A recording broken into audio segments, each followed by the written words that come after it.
दोनों में काफी आइकॉनिक लेवल की फाइट चलती है, जिसमें जियान अपनी एबिलिटीज का परिचय बहुत अच्छे ढंग से देता है। हालांकि वो प्रोफेसर को हरा नहीं पाता, लेकिन प्रोफेसर उसको देख बहुत खुश होती है। अब फिर फाइट खत्म होने पर वो उसे छुट्टी पर जाने की इजाजत दे देते हैं। वहीं अब वो बाकी सब बच्चों से कहती है कि हम अगले हफ्ते नैनयान एकेडमी के बेस पर जाकर वहाँ प्रैक्टिस करेंगे। नैनयान एकेडमी शहर के बाहर मौजूद थी, लेकिन जियान अब अपना दिमाग चलाता है और वो प्रोफेसर को अपने शहर में अपना स्कूल चलाने को कहता है। वो कहता है कि आप हमारे शहर में जी क्लैन के पास स्कूल खोलो। प्रोफेसर जियान और जी जूनियर जैसे वॉरियर्स को देखकर काफी इम्प्रेस थी और वो अब उनके परिवार को भी देखना चाहती थी, इसलिए वो मान जाती हैं और अब वो जी क्लैन के पास जाकर जियानान एकेडमी को शुरू करने का डिसाइड करती हैं। असल में जियानान एकेडमी बहुत ज्यादा शक्तिशाली थी। जियानान नायान के परिवार से भी शक्तिशाली ऑर्गेनाइजेशन थी। नायान वही लड़की है जिससे 3 साल बाद जियान की फाइट होने वाली है। अब फिर जी क्लैन के अंदर प्रोफेसर और बाकी सब आते हैं और अब वहाँ जिहान भी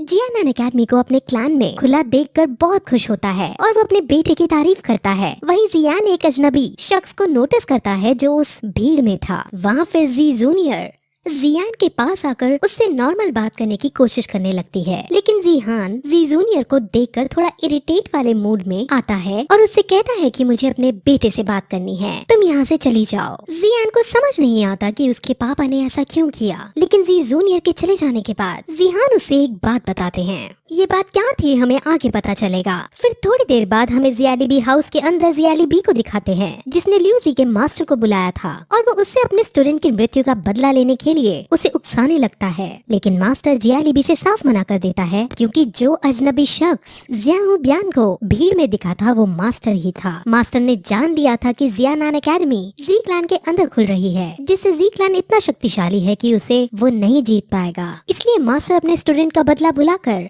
जियालीबी को अकेले छोड़ चला जाता है। अब जियालीबी को काफी गुस्सा आता है और अब उसे कुछ नहीं समझ आ रहा था, इसलिए वो अब सीधे जियान को जान से खत्म करने का डिसाइड करता है। वहीं जियान अपने पापा की बताई हुई एक बात से काफी लो महसूस कर रहा था, लेकिन उसके मास्टर उसे मोटिवेट करते हैं। जहाँ अब वो फिर से खड़ा हो बाहर घूमने निकल जाता है, वहाँ उसे याफी दिखती है जो उससे बात करने लगती है। वो दोनों नॉर्मल वे में बात ही कर रहे थे कि तभी वहाँ एक सैनिक आता है। वो जियान को एक लेटर देता है। उस लेटर के अंदर जियान का मैसेज और उसकी एक ज्वेलरी थी। मूली ने जियान को किडनैप कर लिया है और वो जियान से हेल्प मांग रही है। अपनी दोस्त की हेल्प करने के लिए जियान तुरंत उसको बचाने उसके विलेज की तरफ भागता है। वहीं याफी के पास जी जूनियर छुपकर उनकी सब बातें सुन रही थी। असल में जी जूनियर उसकी असली बहन नहीं थी और उनके बीच क्या रिश्ता है वो अभी क्लियर नहीं हुआ है। वहीं जियान विलेज की तरफ भाग रहा था, लेकिन रास्ते में एक ब्रिज पर उसे जियालीबी मिल जाता है। जियालीबी बैंकरप्ट हो चुका था और वो इसका इल्जाम जियान पर लगाता है और उसको जान से मारने के लिए उसकी तरफ दौड़ता है। जियान हालांकि शक्तिशाली था, लेकिन वो जियालीबी जैसे आदमी को हरा नहीं सकता था।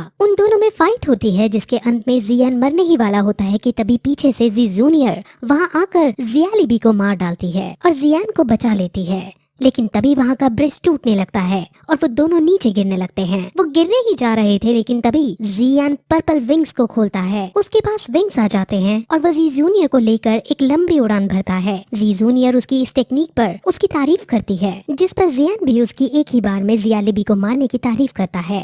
वो दोनों बात ही कर रहे होते हैं कि तभी जियान उदास हो जाता है क्योंकि इसे अपने पापा की कही बात याद आ जाती है। उसके पापा ने उसे कहा था कि जब तुम चाहते थे तब जी जूनियर के डैड उसे यहाँ छोड़ गए थे। जिहान को पता चलता है कि जियान जी जूनियर को पसंद करता है। जी जूनियर के रियल डैड जब उसे यहाँ छोड़ कर गए थे तब उनके पास कई डार्क सीक्रेट्स थे। जी जूनियर एक ऐसी लड़की है जिसे समझना थोड़ा मुश्किल है। हालांकि जी जूनियर एक अच्छी लड़की है, लेकिन फिर भी अपने बेटे के लिए जिहान को डर लगा रहता है। अब उड़ते उड़ते जियान ये बात बताने की कोशिश करता है कि उसके डैड ने ये सब कहा, लेकिन जी जूनियर उसको छू कर उसे खुद कहती है कि हाँ मेरे पास कई सीक्रेट्स हैं जो मैं तुम्हें नहीं बता सकती, लेकिन तुम मेरे साथ इतने समय से रह रहे हो, तुम्हें क्या लगता है मैं कैसी लड़की हूँ। जियान हमेशा से जी जूनियर को अच्छा मानता था, इसलिए उसको जी जूनियर पर यकीन था। वहीं दूसरी तरफ हमें फिर नायान को दिखाते हैं जो पर्वत पर बैठकर मेडिटेट कर रही थी। उसके पास एक पक्षी लेटर लेकर आता है और उसे पढ़ने पर वो बहुत ज्यादा गुस्सा हो जाती है। उसे पता चल जाता है कि जियान की प्रोग्रेस हो रही है, लेकिन वो किसी भी कीमत पर 3 साल बाद होने वाले मैच में हारना नहीं चाहती थी।